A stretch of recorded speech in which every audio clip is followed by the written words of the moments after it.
پھول برسانے کے لیے نہیں آیا ہوں، میں یہاں پر آیا ہوں، میری بات کو سنو، شاید یہ میری زندگی کی آخری تقریر ہو جائے، مگر میں تم کو بتا رہا ہوں جب تک ہم زندہ رہیں گے ظالم سے مقابلہ کریں گے، جب تک ہم زندہ رہیں گے مظلوموں کا ساتھ دیں گے، جب تک اللہ ہم کو زندہ رکھے گا ہم کمزوروں کا ساتھ نہیں چھوڑیں گے، چاہے کمزور کسی مذہب کا ہو، کمزور ہوتا ہے۔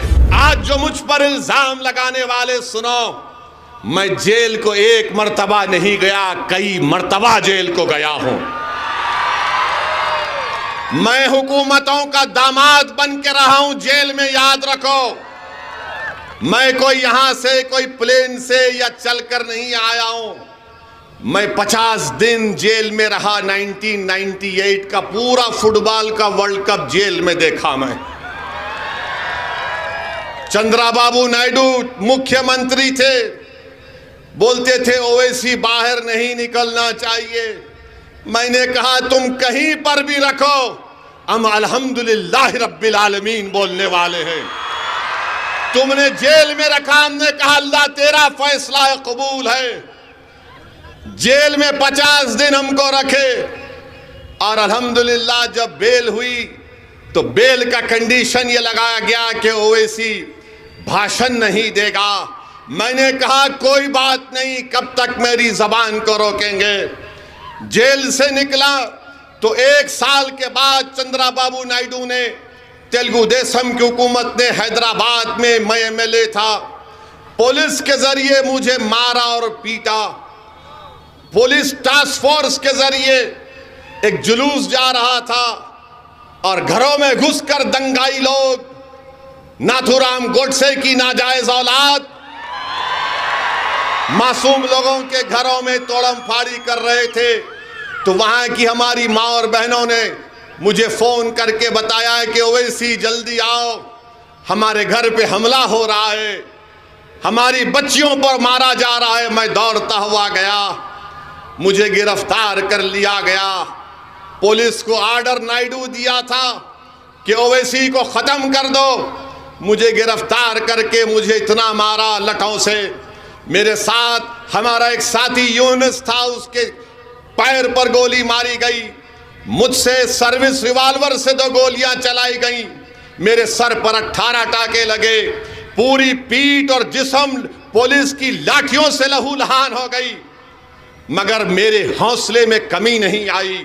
جب میں اسپتال میں تڑپ رہا تھا تو میرے والد کی اللہ مغفرت کرے، انہوں نے مجھ سے آ کر کہا کہ اسد الدین ہمت نہیں ہارنا، اس راہ میں انہی راستوں سے تم کو گزرنا ہے۔ مجھے آج بھی یاد ہے کہ میرے والد مرحوم نے مجھ سے کہا تھا کہ آج تم کو یہ محسوس ہو رہا ہوگا کہ روڈ پر لٹا کر تم کو مارا گیا، تمہاری انا کو تکلیف ہو رہی ہوگی، مگر میرے والد نے کہا، کیا کہا نوجوانوں سنو، میرے والد نے مجھ سے کہا کہ امام احمد بن حنبل کی قربانی کو یاد کرو کہ ان کو بغداد کے بازاروں میں پیٹا گیا تھا، امام اعظم ابو حنیفہ کو جیل میں ڈالا گیا تھا۔ میرے والد نے کہا کہ ہمت مت ہارو، جو ظالم حکمران تم سے یہ کام کیا ہے اللہ اس کا جواب دے گا۔ میرے حوصلے اس وقت پست نہیں ہوئے، آج کیسے پست ہو سکتے ہیں؟ میں نے پولیس کی لاٹھیاں کھائیں، اپنے جسم سے خون کو بہایا۔ مجلس کے رفقا اگر آج تمہارے سامنے کھڑے ہیں تو محمد غوث کی شہادت ہمارے سامنے ہے۔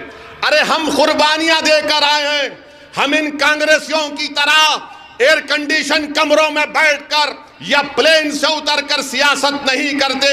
میری گاڑی پر گولیاں چلائی گئیں، اللہ نے مجھے بچا لیا۔ سب نے کہا کہ مت جاؤ اتر پردیش کو، میں نے کہا میں جاؤں گا، اور میری ماں نے مجھ سے کہا کہ تم زندہ ہو، تم کیسے ہو؟ میں نے کہا کہ اماں اچھا ہوں، تو اماں نے کہا جاؤ بیٹا کام کرو، اللہ تمہارے ساتھ ہے، میری دعائیں تمہارے ساتھ ہیں۔ میری بیوی میرے ساتھ تھی، دلی میں میری بیوی میرے ساتھ تھی۔ میں نے اپنے بیوی سے کہا کہ اب آپ حیدرآباد واپس جاؤ، ہماری بیوی نے کہا کہ جاؤ، اللہ آپ کے ساتھ ہے۔ ارے یہ ہم اس میدان میں آئے ہیں تو یہ تربیت لے کر آئے ہیں۔